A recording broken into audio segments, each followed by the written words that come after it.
اگلی صورت ہے سورۃ الشمس۔ اللہ تعالیٰ نے کچھ قسمیں بیان فرما کر یہ ذکر کیا کہ انسان وہ کامیاب ہوگا جو نفس کا تزکیہ کر لے۔ بسم اللہ الرحمن الرحیم۔ والشمس وضحاها، قسم ہے سورج کی اور اس کی روشنی کی، والقمر اذا تلاها، اور چاند کی جبکہ وہ اس کے پیچھے پیچھے آئے۔ اس لفظ پہ غور فرمائیے گا، تلاہا، تلاوت کا لفظ اسی سے بنا، والقمر اذا تلاہا، اور چاند کی قسم جبکہ اس کے پیچھے پیچھے آئے۔ تو تلاوت کا اصل مفہوم ہے پیچھے پیچھے آنا۔ یہی اللہ کے فضل سے کیوں ٹی وی پر ہم نے کوشش کی ہے، دورے ترجمہ قرآن میں پتہ تو چلے کہ اللہ کیا چاہتا ہے، معلوم تو ہمیں کرنا کیا ہے، تب پیچھے پیچھے آئیں گے نا۔ اللہ اس قرآن کو ہمارا امام بنا دے اور ہم اس کے پیچھے پیچھے چلنے والے ہوں۔ تلاوت اصل کیا ہے؟ قرآن کے پیچھے پیچھے آنا، اس کو فالو کرنا، سمجھیں گے تو عمل کریں گے نا انشاءاللہ۔ اللہ ہم سب کو مزید اس کی توفیق عطا فرمائے۔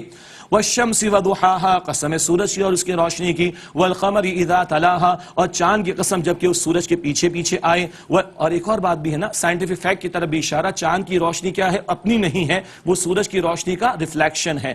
والنہار اذا جلاہا، اور دن کی قسم جبکہ اللہ اسے روشن کر دے۔ واللیل اذا یغشاہا، اور رات کی تاریکی کی قسم جبکہ وہ اسے ڈھانپ دے۔ والسماء وما بناہا، اور قسم آسمان کی اور اس کی جس اللہ نے اسے بنایا۔ والارض وما طحاہا، اور زمین کی قسم اور جس اللہ نے اسے پھیلایا۔ ونفس وما سواہا، اور انسان کی قسم اور جس رب نے اسے درست کیا۔ فَأَلْهَمَهَا فُجُورَهَا وَتَقْوَاهَا، پھر اسے گناہ کی اور تقوی کی سمجھ عطا کر دی۔ اللہ اکبر۔ انسان مکلف ہستی، جنات بھی ہیں مکلف، ذمہ دار، دونوں صلاحیت اللہ نے دی، نیکی کی بھی اور بدی کی بھی۔ یہی بات سورہ دہر آیت نمبر 3 میں ہے، چاہے شکر گزار بنو چاہے تو ناشکرے بنو۔ اور اللہ کا قانون بار بار ہم پڑھ کر آئے، سورہ شورا آیت نمبر 13 جس میں طلب ہوگی ہدایت کی، اللہ ہدایت دے گا۔ اور سورہ صف آیت نمبر 5 جو خود ٹیڑھا ہونا چاہے گا اللہ اس کو گمراہی پہ لگا دے گا۔ استغفر اللہ۔ تو اب اسی میں امتحان ہے، جہاں تم جانا چاہو گے اللہ اسی پہ چلا دے گا۔ یہ بات سورۃ اللیل اگلی سورت میں بھی آئے گی انشاءاللہ۔ تو دونوں صلاحیت انسان کو دی، گناہ کی بھی اور تقوی کی بھی۔ قد افلح من زکاہا، یقیناً کامیاب وہ ہوا جس نے اس نفس کو پاک کر لیا، اس کا تزکیہ کر لیا۔ وقد خاب من دساہا، اور یقیناً ناکام ہوا وہ جس نے اسے خاک میں ملا دیا۔ اس نفس کو قابو میں رکھنا اور نفس کی بات نہ ماننا، رب کی بات ماننا، بدی سے بچنا، نیکی میں آگے بڑھنا، اس روح کو گناہوں کی نحوست سے آلودہ نہ ہونے دینا اور نیکی میں پروان چڑھتے چلے جانا، یہ نفس کا تزکیہ ہے۔ جو یہ کرے وہ کامیاب اور جو یہ نہ کرے وہ ناکام۔ اب ناکام لوگوں میں سے قوم سمود کا ذکر۔ کذبت ثمود بطغواہا، قوم سمود نے اپنی سرکشی کی وجہ سے جھٹلایا۔ اذ انبعث اشقاہا، جبکہ ایک بدبخت کھڑا ہوا ان میں سے۔ فقال لهم رسول اللہ ناقۃ اللہ وسقیاہا، تو ان سے اللہ کے رسول صالح علیہ السلام نے فرمایا اللہ کی اونٹنی ہے اور اس کے پینے کی باری مقرر ہے۔ تو وہ جو بدبخت کھڑا ہوا تھا اس نے کیا کیا؟ قتل کر دیا اس اونٹنی کو۔